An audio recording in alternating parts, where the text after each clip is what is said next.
the mathematical computer science tool is dominated by machine learning, especially neural network algorithms. So good. So AI is actually fresh on my mind because 2 days ago I interviewed Dr. Stephen Wolfram. I don't know if you know him. Mathematica? Yeah, he did the Wolfram project at Computer Language Wolfram. Yeah. So I just interviewed him and we talked about ChatGPT and how ChatGPT works. And he was explaining to me that when they were developing ChatGPT, what was surprising is that they found out that these like simple rules would create all this complexity, that they could give ChatGPT simple rules and it could write like a human. And it turns out that we actually still don't really understand how AI learns, which to me is like mind boggling. How did we create something and yet we don't even know how it really works? Can you elaborate on that a bit?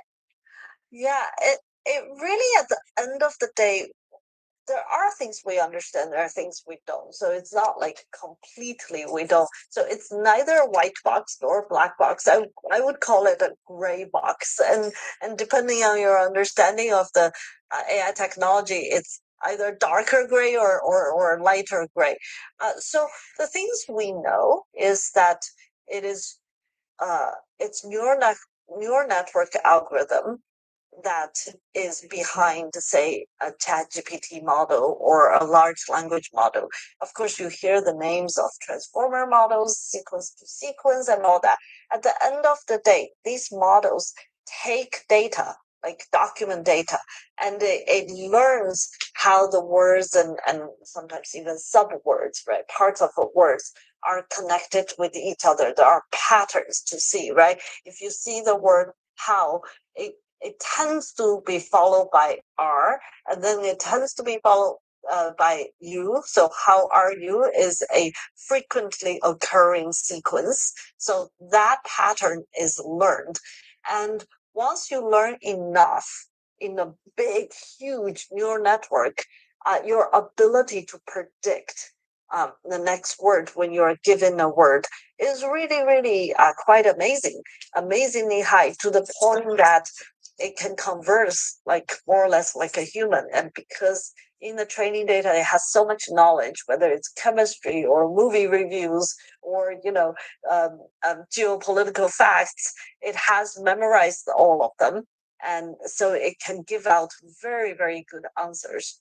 So those are the things we know. We know how the algorithm works. We know it needs training. We know that it's learning and predicting patterns. What we don't know is that because these models are huge, there are billions and billions, hundreds of billions of parameters, and then inside these models, there are these little nodes. Each one of them have a little mathematical function that connect to each other.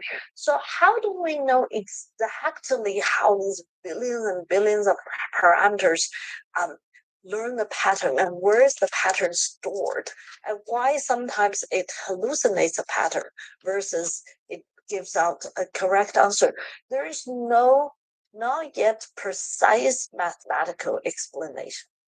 We don't know at the level of, there's no equation that can tell us, oh, I know exactly why at this moment the ChatGPT gives you the word how are you versus how is he, so that's where the grayness come from. These are large models with behaviors that are not precisely explained mathematically. So, from my understanding, these neural networks are made to sort of replicate how the human brain works, basically. There's I would not use the word replicate. They're inspired. It's human brain is it has resemblance. For example, they're made by small neural nodes. They're connected in hierarchies, but human brains fundamentally work in a chemical electrical way. The way the neuron communication are very complex. Sometimes it's through spike, sometimes the spike also releases chemicals, like there is just these kind of nuanced function, and also the connectivity, how one area of the brain is connected to others are not the same as neural networks. So we're inspired but not replicating. That's a really, really helpful distinction right there. Yes. So talk to us about how AI models are trained. Like, how does AI learn typically? So typically, AI model is given a vast amount of data. And then some of the data are labeled with human supervision. Like if I give AI models millions and millions of images, some are labeled cats, dogs, microwaves, chairs, and all that. And they learn to associate the pattern with the labels. Sometimes in recent, especially in language domain, what we call self supervision. It's you give it millions and millions, trillions of documents, and it just keeps learning to predict the next the next syllabus, the next word, because all the training data is showing you all these sequences of words, and that there you don't have to give additional label. You just give the documents, and that's called self-supervised learning. So whether it's supervised with additional labels or supervised without additional label is self-supervised, it starts with data. Now, data goes into the algorithm, and the algorithm has to have an objective to learn. Typically, in the language model, the objective is to predict the next syllabus as accurately as the training data shows you. In the case of images with cat labels, for example, is to predict an image that has a cat with the right label cat instead of the wrong label microwave. And then because it has this objective, it if during training, if it makes a mistake, if I didn't predict the next word right, or if I label the cat wrong, it goes back and iterates and updates its parameters based on the mistake. It has some mathematical rules or learning rules to update. And then it just keeps doing that till it, when humans ask it to stop or it no longer updates, whatever stop criteria. And then you're left with a ginormous neural network that's already trained by ginormous amount of data. And in that neural network, it has all the parameters, the mathematical parameters that's already learned. Now, you can take this, and now you have a new sentence come in. And then it goes through this model. Because it has all the parameters it has learned, it predicts what I should say given the new sentence. Like, hello, Hala, how is your breakfast today? And it would predict, I had a great breakfast today, or whatever. So that's how it's going to be used. So it's so interesting. Like basically, like ChatGPT, it's just predicting the next word and the next word and the next word and the next word based on all the different patterns and trying to figure out what makes sense to come next. So that's super clear.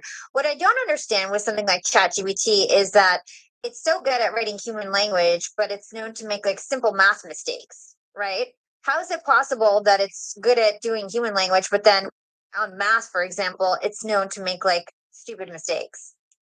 It's because math, the way we do math in human mind is different from the way we do language. Language has a very clear pattern of sequence to sequence. Like I say the word how, the word are and you typically follow, but sometimes it doesn't, right? So I have to learn these patterns.